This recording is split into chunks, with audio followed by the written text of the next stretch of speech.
I'm Jeff. I'm one of the pastors here, and I'm so excited to be with you all this morning. You can open your Bibles to Genesis chapter 12. In Genesis chapter 12, we're going to continue in our message series. This series that's been titled In the Beginning. It's focusing on the purpose, pain, and hope that we see in the story of this book in Genesis. A book that really answers big questions about God, questions about ourselves, and questions that we may have about the world all around us. And this week's narrative, starting in chapter 12, is a pivotal one in the biblical story.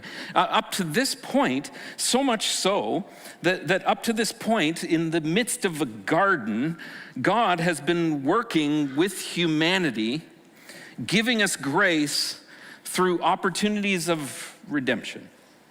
That's important to remember in the midst of these narratives in these first 12 chapters, is that things seem to get all messed up, and yet God is working through this narrative of redemption in our lives. And yet humanity continues to seek autonomy from God, and we unpack that a little bit. Autonomy is two Greek words that mean self-law. So autonomy means self-law, that we are governing ourselves. That we try to often, as we heard last week, make a name for ourselves. That we show our own self-sufficiency by, in the narrative, building a tower at Babel. And like Brad said, this is considered, that story in Babel is considered to be what many theologians call the second fall of humanity. And so in the narrative, we see that God changes course again. He scatters the people and creates many nations by confusing their languages. Yet, really important here, God picks one nation. He picks one nation that he will create through one man. Does any of this sound familiar? One thing you need to know about the biblical narrative is that the Genesis narrative, chapters 1 and 2 and 3, are cyclical. They are repeated over and over and over and over again, not just here, but all throughout the Old and New Testament. We have these moments. And so this is what God is working through, this Genesis narrative over and over again. But this time there's something different. There's a shift that's going to happen in the narrative. God is beginning kind of the long game, so to speak, with us stubborn human beings. It's almost like God is a Leafs fan and he's just relying on hope.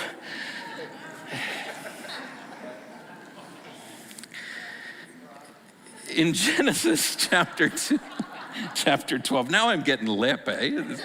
This is great. I deserve it. Let's look at Genesis chapter 12. If you've got your Bible open, it'll be up on the screen, but I highly recommend you interact with it in your hands. Listen to Genesis chapter 12. The Lord had said to Abram, "Go from your country, your people, and your father's household to the land that I will show you. And I'll make you into a great nation, and I'll bless you. I'll make your name great, and you will be a blessing. I will bless those who bless you, and whoever curses you, I will curse you. And all peoples on earth will be blessed through you." You know, these opening three verses in this narrative are extremely important. You see, this man named Abram and his wife Sarai are told by God to leave, to walk away from everything that they are familiar with. Like Abram, I need you to leave your country, leave your people, leave your family. And if you do this, Abram, if you trust me with this request that I have, I promise you three great things will happen. I'll make you into a great nation. Your name will be great. That sounds familiar to something we just read, doesn't it? And you will be blessed and be a great blessing to all the nations. And so right away, we're showing something really quite fascinating here, folks. We have a God who makes great promises that can be trusted because our God is faithful. We just sang about this a few minutes ago. This is important. It's important. Remember, the nations around Abram at this time They worship many gods. They're actually a very spiritual nation, very open to religion, but they have a lot of gods. And those gods almost always break their promises to the human people. But Abram in this story is going to have to trust God and be obedient in a really drastic way. He's literally got to live out obedience by leaving everything that he knows. Think about how hard that would be. Think about imagine that moment in prayer where you're like, honey, I think the Lord said we got to give it all away. And I think we have to move away from your mom and dad. Hallelujah. I'm kidding, I have great in-laws, amazing in-laws. Like, imagine what that would be like, folks. This is what's happening in this narrative. This is not just some passing moment on a whim. What God is asking Abraham to do, folks, if we put ourselves in his shoes, how many of us would actually be willing to do this? To give it all up, to leave your people, to leave your family, and to go someplace that's unknown. How many of us, now this hits home for me, would spend months asking questions to God? Okay, Lord, if you want me to go there, if you want me to, I'll think about it, but you need to give me some details. I need more information so that I can make an informed decision. Right? It's only the wise thing to do, right? If I just finish my MBA, then I might be able to see if I can go and do what God's asking me to do. Sorry if you have an MBA. Do you see what's happening here? Many of us, myself included, folks, we would ask a lot of questions. We would need a lot of details in order to make an informed decision. But this narrative never talks about it being an informed decision, never gives Abraham any answers. God just simply says, go, leave it all. The first promise that Abraham is given is the promise of a great nation. So God is going to give some motivations to him to go. He's going to promise to make Abram into a great nation. In verse 2, I'll make you into a great nation and I will bless you. Now, to understand this promise of a great nation, we need to understand that a nation is primarily composed of two things, really: land and people. Like, if we think about it, when someone is talking about a nation, like for instance, we live in the nation of Canada, many of us likely start thinking about land. Like, I don't, I think about hockey. But many of you might be thinking about the mountains out west in BC, or the coast, or the red soil in Prince Edward Island. Land is a key element when it comes to a concept of nation. Makes sense, doesn't it? We tend to fence off our land, right? Lay our ground and say, this is mine. You need to stay out of that. This is my own little nation. Borders in our world seem to matter a lot because land is what makes up a nation. But how many wars have been fought over land, over borders? It makes sense, right? If we look back in history, we see that land seems to really matter to people. And so God is promising Abram land. I will make you into a nation. I will give you land and I will give you people. And so in this first verse, God is sending Abram up from the land that he is living in and knows well and into a new land. Let's jump to verse 4. So Abram went. I love that, just that simple. So Abram went. Right, there's no discussion, there's no deep fighting with God. We're not given any of that in the text. It literally just says, so Abram went as the Lord told him. And Lot went with him. Abram was 75 years old when he was sent out from Haran.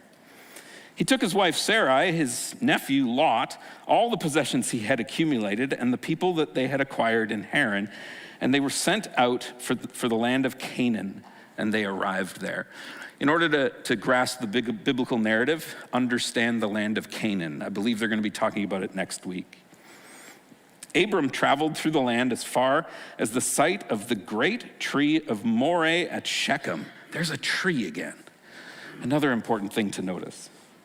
At that time, the Canaanites were in the land. The Lord appeared to Abram and said, "To your offspring I will give this land." And so he built an altar there to the Lord who had appeared to him. So look at this narrative. Abram, along with his wife and his nephew and all of their stuff. So imagine this, right? There's no budget rental vehicles at this time, right? This is a real trip here. He's going to load stuff up on animals with people, and they're going to travel 600 kilometers away. From Haran to Shechem, it says, where he hears from the Lord when he gets there a second time. Now, in the passage, when it says that God, to your offspring, I will give this land, this isn't a new promise. Some people see it that way, but I don't. It's not a new promise. It's really just God clarifying what he meant earlier when he said that I'll make you into a great nation. But this promise highlights the second part of this, that a critical element of a nation is not simply land, but it's also people. And again, if you think of a nation that we live in, the nation of Canada, we quickly realize that it's not just a nation defined by diverse landscape, but it's a nation that's defined by diverse people. The many diverse people from many different places who now call Canada home. We're a country made of refugees in many ways. Many different people that now call Canada home and have someone or somehow become a bunch of crazy hockey-loving, maple syrup-eating, poutine-loving, winter-loving Canadians. That's who we are as a people. And Abram's promise from God, includes a promise of offspring. Do you see it? Here's your land, and I'm going to give you people. Well, how do you gain people? You have babies. Offspring. Because the Canaanites aren't his offspring. They're not his people. What we're going to see in this narrative is that there's many challenges. There's many barriers along the way in the midst of Abraham living out and under the promises that God has given him. Let's look at verse 4 and 5 more closely. It says, Abram went as the Lord had told him, and Lot went with him. Abram was 75 years old when he set out for Haran. He took his wife Sarai, his nephew Lot, all the possessions he had accumulated, and the people that he had acquired, and they set out for the land of Canaan, and they arrived there. This text asks a lot of questions in my mind. I'm like, who is all going on the trip? Well, it gives us some of those answers. Did they mention any offspring? Because you need offspring in order to create this nation that he's talking about. But yet there's no children that are mentioned, and Sarai and Abraham don't have any kids. None of this is in the text. And did you notice also how old Abraham is? He's 75 years old. Like, I'm 48 and I can barely get off the couch. He's 75 years old and just traveled 600 miles with all of his stuff and his nephew. Now, I get it. It seems like it's impossible that they could possibly have kids at this age. But I mean, Al Pacino, anybody ever heard of him? Al Pacino just had a baby last year and he's 83, although he didn't have the baby. But it might be more important to realize something, that Sarai in this narrative is 66 years old.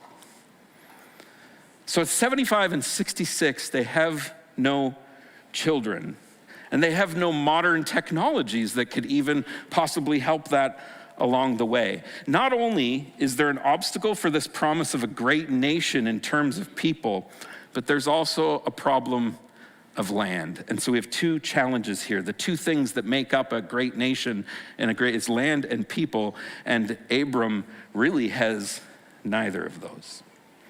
Look again at verse 6. Abram traveled through the land as far as the site of the green tree of Moreh and Shechem, and at that time the Canaanites were in the land. So he arrives to where God has promised him, and there's people there. So imagine this, right? You go through Remax or another realtor. I'm not doing a commercial for anybody, or so just a realtor organization helps you out, and you purchase land, and you're all excited. You go 600 miles down, you go to find this land, and there's like people living there already. Wouldn't you be like, okay, I got to get on the phone. Something's wrong here. This is my land. What are you people doing here? And the people that are there are like, yeah, no, it's our land, actually. This is what's happening in the story. There's already people living there. And so Abram would have been a little bit confused by this. Folks, you need to notice very quickly in the narrative, it just doesn't roll out in simple ways, does it? So like any good story, the plot continues to thicken. But remember, God makes great promises. And before Abram even has a moment of doubt against God, God responds, and he does so in extraordinary fashion. The text says God physically shows up. In verse 7, the Lord appeared. Like he didn't just speak, the Lord appeared. Did you notice that? In the text, the Lord appeared to Abram and said, to your offspring, I give this land.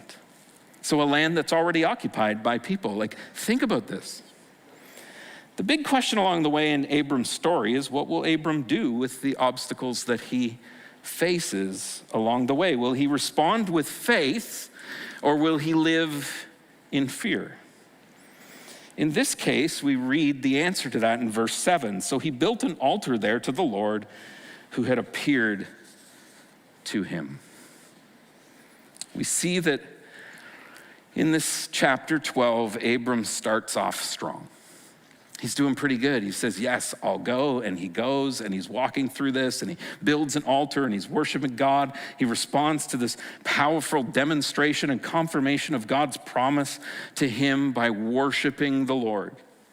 He builds an altar. Now, you do have to understand that an altar at that time, we don't go around building a lot of altars nowadays, but an altar at that time in ancient Israelites' time meant that people wanted God's presence near them. And so they would build an altar in order to worship God, to be in his presence. They needed an altar for that to happen. And now, in this story, Abram doesn't stay here in Shechem long. Let's read verse 8 and 9. From there, he went on toward the hills east of Bethel and pitched his tent, with Bethel on the west. And I'm going to say Ai, because I don't know how to say that word, like AI, I don't know, the ChatGPT on the east. Anybody that's better at English than me can maybe tell me how to pronounce that city, but anyway, it's I. Anyway, okay, there he built an altar to the Lord and called on the name of the Lord. Then Abraham set out and continued toward Negev. Now it's interesting here, we get a picture of Abram wandering a little bit. But if you know anything about Abram, you'll know that that's actually not abnormal. Abram is a nomadic herdsman. And so what that means is he lives in tents and he cares for animals. And so he is really in many ways just simply moving around his animals so that he can find food and water, good pastures for them to graze into. But there is something else that's going on in this narrative. If you also notice, he's moving through the entire land that God has promised him, from Shechem to the north to Negev in the south. He's checking out the land that God has promised him. He's scouting it. And it probably isn't looking real good, because everywhere that he goes, these Canaanite people are all over the place. But once again, at this point in the narrative, instead of choosing fear, along the way, he continues as he travels to build these different altars and to worship God along the way. How many of us, as we run into obstacle after obstacle after obstacle, turn to worship? Because I don't know about you guys, but often, and this is a secret, don't tell anybody. But often, when I run into obstacles, I go into Jeff mode, because Jeff can solve the problem, right? I got this obstacle in front of me, and I love to solve problems. I will find problems to solve. Like, I go out seeking problems to solve because Jeff can solve problems. So how many are like me, where when an obstacle comes your way, you deal with it. You, in your competency, use the gifts that the Lord has given you and you deal with it. How many of us instead turn to the Lord and ask him to deal with it? It's a fascinating question to ask yourself, isn't it? The last obstacle that you had in front of you, who dealt with it? Abram continues in this narrative to trust God through prayer that God can make this great promise a reality, even in the midst of enormous obstacles in his way. God makes great promises, and he also promises to make Abram a great nation. If we read the text, read on in the Abram story, we see that this plan, it does begin to move forward very slowly, very slightly through the birth of a son. Now, that is a miracle in itself. We don't have time to deal with that narrative, but he does have a son. And the land piece, well, that's gonna take a little bit longer, but if you read through the narrative, it does come to fruition too. But when we step back from this story and we think about our own lives, we have a huge advantage over Abram, don't we? We have a huge advantage because we know the rest of the story, don't we? We can see how in the narrative Jesus comes and he becomes the center of the story, the entire story of Scripture. He's the center of it. And this great plan and promise of God comes together ultimately through Jesus Christ, not through Abram.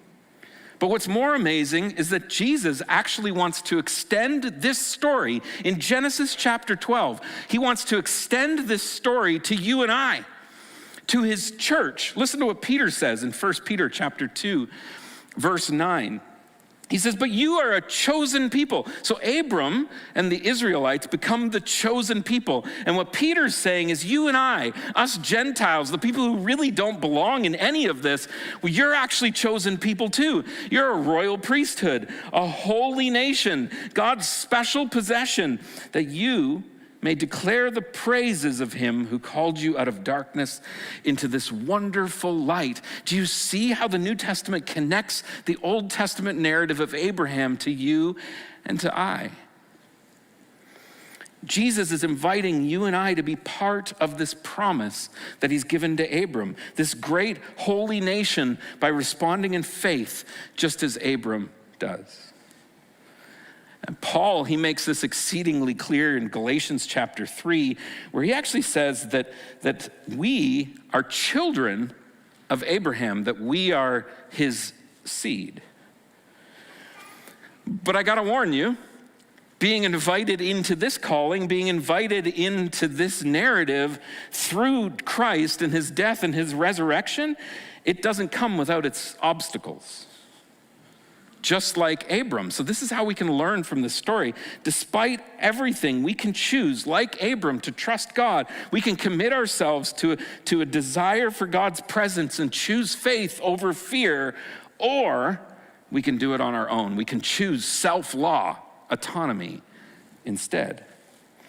Now, the next thing that we see is a great promise to Abraham is the promise of a great name. Look again at the second part of this verse. I will make your name great, and you will be a blessing.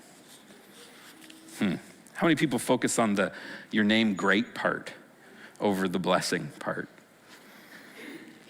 Now, I want to back up in the story real quickly here. As we looked last week at the Tower of Babel, and there's a huge difference between what's happening here in the Abram story and what was happening there. Although we hear imagery, we see imagery, right? In Genesis chapter 11, verse 4, it says, they said, come, let us build ourselves a city with a tower that reaches to the heavens so that we may make a name for ourselves. Otherwise, we'll be scattered over the face of the whole earth. You see, folks, one of the major problems in the story of Babel is that the people were caught up trying to make themselves great, to make a name for themselves. And last week, Brad reminded us just how easy it is for us to get caught up in this very same thing. Whether it's making a name for ourselves through our work, through our possessions, through our family, whatever thing we're trying to find our identity in, we're easily led into believing that life is all about those things. And folks, there's nothing wrong with those things in and of themselves. The problem is when we seek those things first instead of seeking God. That's why God needed to step in at Babel, like Brad talked about last week, with a much needed correction and a way forward.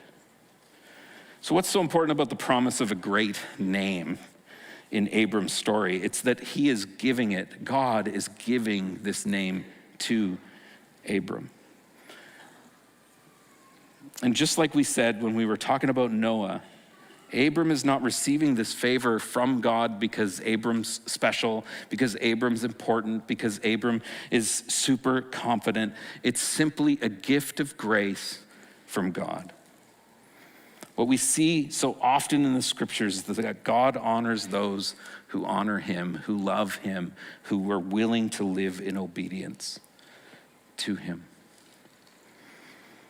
And so far, that's exactly what we've seen in the Abram story. Lots of barriers, lots of challenges. But before we start thinking that Abram is some kind of Bible superhero, which is kind of what we do to him in Sunday school, there's a bit of a wrinkle in this story. If you go to verse 10, it'll come up on the screen. I'm not going to read it for you just for the sake of time, but we see something happen. We see a shift in the story. And so up to this point, the narrative has been about Abram responding to God through worship, through faith. He's not responding by fear. But then it says a famine happens in the land. And so Abram goes down to Egypt to live there. And Abram has a bit of a problem. It's a similar problem to what I have. He has a really pretty wife.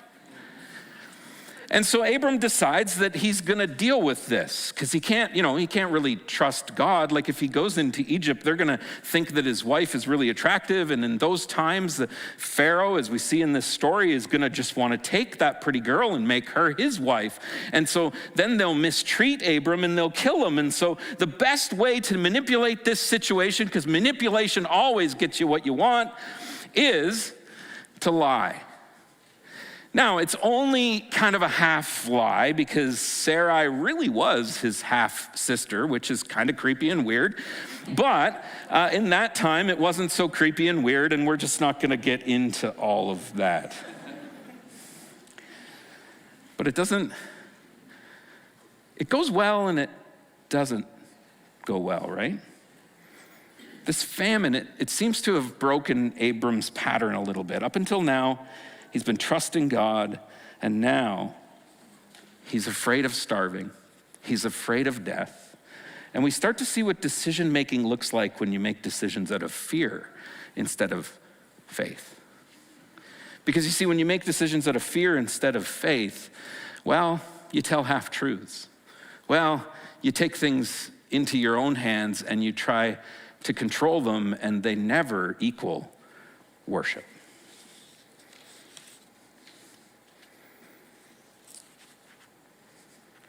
Abram's human.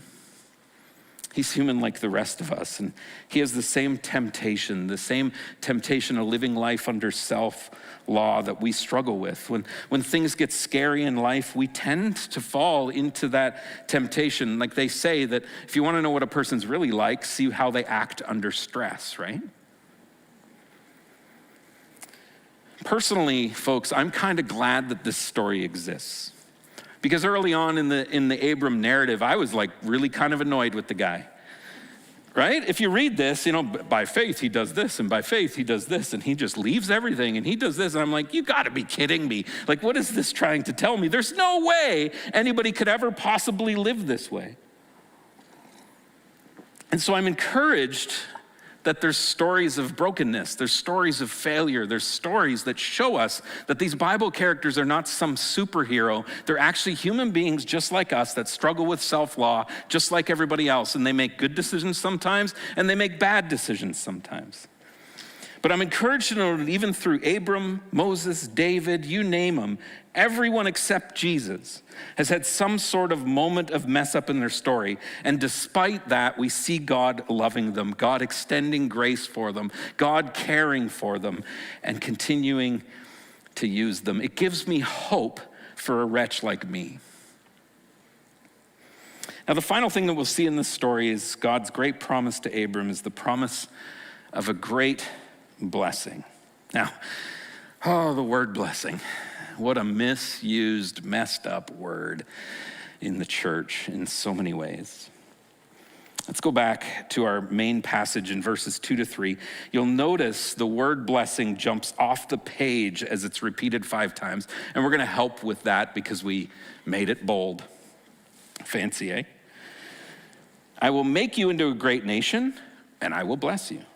I will make your name great, and you will be a blessing. I will bless those who bless you, and whoever curses you, I will curse. And all the peoples on earth will be blessed through you. This concept of blessing is a significant theme in Scripture, specifically a significant theme, in the book of Genesis. As I mentioned earlier, let's quickly go back to examine this promise of blessing that we first heard in chapter 1 of the book of Genesis. God blessed them and said to them, "Be fruitful and increase in number, fill the earth and subdue it."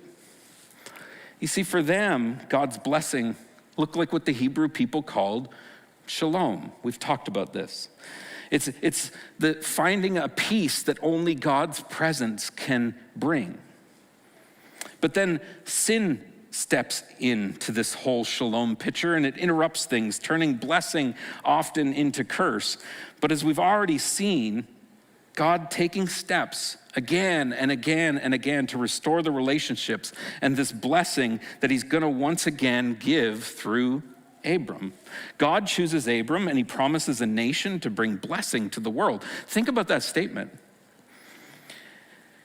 I will make you a great nation, a great name, and you, your nation, will be a blessing, not just to yourselves. You will be a blessing to all the other nations. Think about the Canaanite people that are currently in his land. I'm sure Abram's not going, I can't wait to be a blessing to these people. Yet, they do receive land.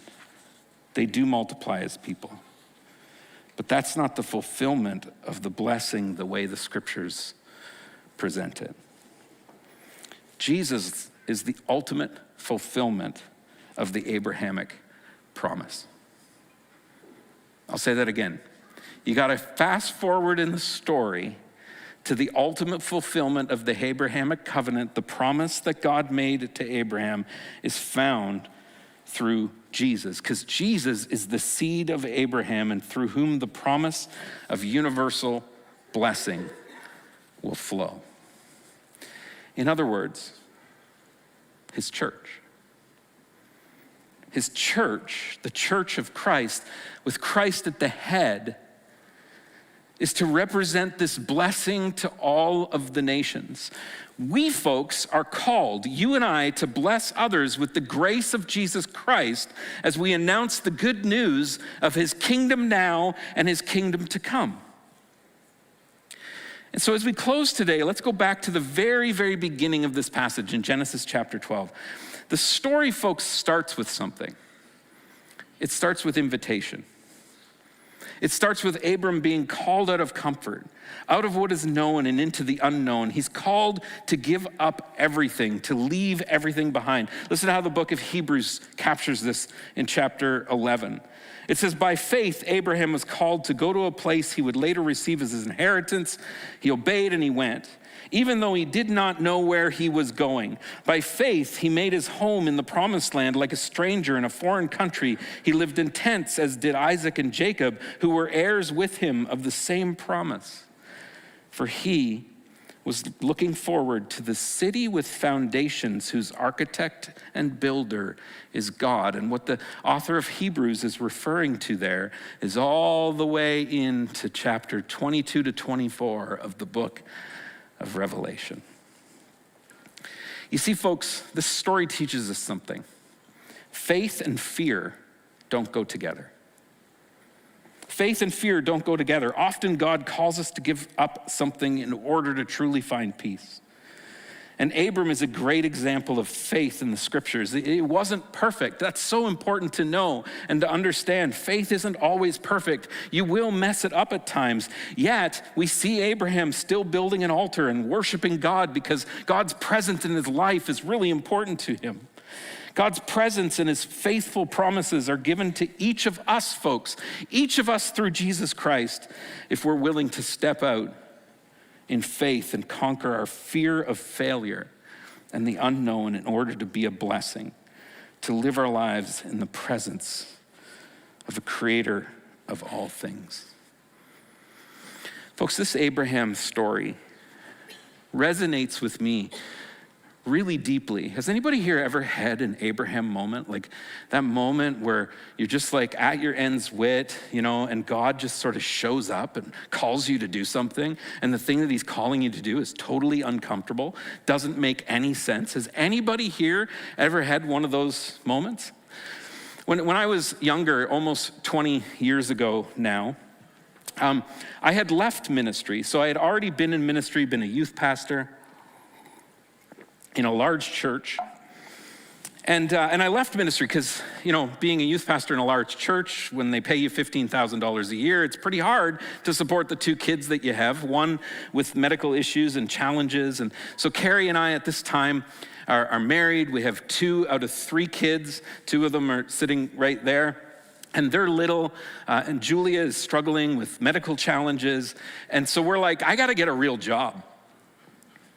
Right? Like, I can't keep doing this. Lord, why did you call me into ministry in the first place? It doesn't make any sense. Like, I can't even support my family. I'm just going to go get a real job. And so I grew up in Stratford, but our family farm was on the 8th line, actually just near Elmira. And so I would go in the summers to go out to the family farm. And so I'm kind of like a city kid / farm kid because I would spend 2 to 3 months of the year out at the farm. And so I knew how to drive machinery. I could do things. I liked big things. Right? And so Carrie's dad was a truck driver. And so I was like, I got to leave ministry. This isn't working. Ministry was going really well, but like financially I'm in ruins. And so it doesn't matter. Tithing's not working. That's funny because it always works. And so I got to leave ministry. And so I go and I get my AZ truck license and I go and I drive a transport truck. Imagine me driving down the road with 140,000 pounds behind me. Right? Cheering for the Leafs. And things were good. Made a good living. I was able to provide for my family, and I was wrestling with God because God kept saying to me, go back to ministry, and I kept saying, ministry sucks. I don't want to go back to ministry. And then one day, I'm minding my own business. I'm driving to go load a steel coil, and so I'm on the Caledonia bypass. If any of you know where that is, if you're not from the Hamilton area, you might not know. And a car steers into my lane and hits my transport truck head on. And he died. He didn't live. The car burst into flames, and I'm like stunned. I had to jump out of the truck and run down the road, and there's papers going everywhere, and the police are there, and they're picking up papers, and they're talking about me like I'm dead, and I'm standing there going, hey guys, like I was the guy driving that truck. And anyway, to make a long story short, my life was changed in a moment. And it wasn't changed in the way that I thought it would be changed. Because as a young person in my 20s, just minding my own business, there was all kinds of crazy things that surrounded this story. The person who hit me was on his way to court for committing murder on his wife. And so that's why the police were picking up all the papers, because they knew who this person was. I'm completely oblivious to this. I have no understanding of what's happening. They assume that he steered into my truck to end his life. And so I'm assuming that because I'm an innocent bystander in this, that insurance will pay for my truck, and they'll pay for my hurt knee, and the fact that every time I now get into a truck, I think everybody is coming at me, and so I'm struggling to even drive. I'm literally struggling to make a living with 2 young kids, and I left ministry in order to make that living. And so I'm at my end's wit. I'm fighting with insurance, and I'm pretty good at fighting. And I'm fighting with insurance. I'm arguing. I'm like making a case. I got a killer lawyer. I'm doing all kinds of things going, I can't believe this is even happening. I was just minding my own business, doing my own thing. What is happening, Lord? And I was walking with my dogs, and everything was a train wreck. Nothing was working. Thank goodness for family, because they were able to keep us alive as I supported my family. And I'm like, Lord, what is going on? How do I fix this? What do I do? And literally, as I'm out in a farmer's field walking my dog, the Lord said to me, give it to me, Jeff. Stop trying to control it on your own. Give it all to me. Because Jeff, you suck and I'm holy. That's what he said to me. And folks, at this point in my life, I'm like, yeah, God. I had this Abraham moment where I built an altar. And I just turned to him in worship, and he said something else to me. Are you gonna start being obedient to me as I call you into ministry? You see, I'd been fighting with God over that. And I was fighting with God over that because I needed to make a living for my family, because I needed to take things into my own control, right? I needed to control my destiny. But it wasn't until I gave it all up that my destiny actually changed. And here I am today. Unfortunate for you. Folks, we all have Abraham moments. We all have moments where we're called to just step out, to let it all go, to let go of our competencies and to just say, yes, Lord, I worship you. Yes, Lord, I'll give my life to you. It's probably not being a pastor, or maybe it is, but it can be in any kind of way. The big thing is, folks, if you get anything from this story, is that you can trust God's promise. Because he will care for us. He will take care of us. He will lead you into green pastures, the scriptures say. All he's asking you to do is rest in him, to give it all up to him. There'll be obstacles along the way. It won't be perfect. But God will be faithful. So let me ask you this morning, what do you need to get out of your way in order to experience the Lord in your life? Maybe you need to let go of control. That's hard for some of us who are really good at controlling things, isn't it?